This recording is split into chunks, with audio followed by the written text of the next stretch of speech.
começado a guerra colonial em 61, com Santa Maria, o golpe de Beja, depois já no final desse ano. Vamos falar deste tema também. Mas vamos falar porque é muito importante para é a muito sociedade importante, portuguesa. muito importante, primeiro porque estas datas redondas permitem esse tipo de evocação. E de facto, dia 22, passaram 50 anos sobre o desvio de Santa Maria, por Henrique Alvão. Na próxima sexta-feira, passam 50 anos sobre o começo da guerra em Angola, com os acontecimentos, os primeiros acontecimentos em Angola, os segundos foram no dia 11 de fevereiro, e logo a seguir, em 15 de março, houve a grande ofensiva da UPA, antecedente da FNLA, do Olden Roberto, numa zona muito grande, que em termos geográficos corresponderia a Portugal continental. Ora bom, e porquê é que vale a pena evocar isto? Porque os mais velhos lembram-se.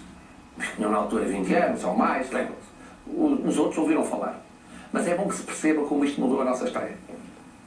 Mudou a nossa história porque a partir dessa data, milhares e milhares de portugueses foram mobilizados para ir para a África, em várias frentes. Primeiro Angola e depois as outras duas frentes, Guiné e Moçambique. Porque isso mudou a sua vida. E a vida dos sítios de onde vieram, deixando as chamadas viúvas de vivos, à espera que regressassem. Conheceram outros horizontes e tiveram outras experiências difíceis. Em dois saiu um estudo no público com danos físicos, além dos danos psicológicos. Porque ao mesmo tempo começa a imigração para a Europa, ou acelera ao longo dos anos 60. E as migrações cá dentro, do interior para o litoral, sobretudo para Lisboa, a área de Lisboa começa a crescer com o machadão. Porque a televisão ganha outra dimensão até por causa da guerra, como forma de comunicação. Lembra-se daquela cena no Natal dos militares a falarem um a um, a correr, para que a família os pudessem ver. Pudesse ver. Depois, e simultaneamente com o crescimento do turismo, isto é, há uma abertura, há uma aceleração que se dá cá dentro, e também em África.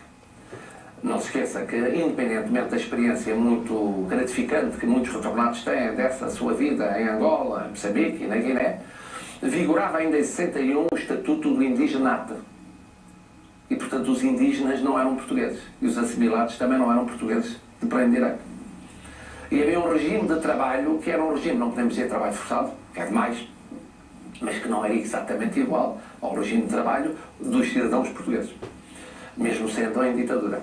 Portanto, isso mudou muito logo a seguir, como consequência, e mudou a vida do país. E a grande dúvida é saber se acelerou a queda do salazarismo ou não. O salazarismo tinha levado um grande embate com as eleições de Delgado Américo Tomás em 58, em 59 com o golpe da Sé.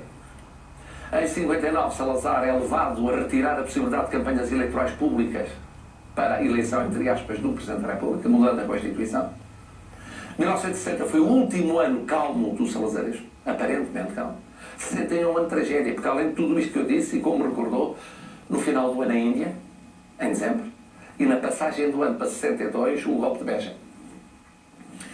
Pode dizer-se que aquilo que começou mais ou menos há 50 anos, faz agora 50 anos, acelerou a queda do salazarismo? Eu tenho dúvidas. Por um lado, sim. Mas por outro lado, ele é ainda um fogo, numa altura em que não esperaria o fogo. Porquê é que eu digo isso?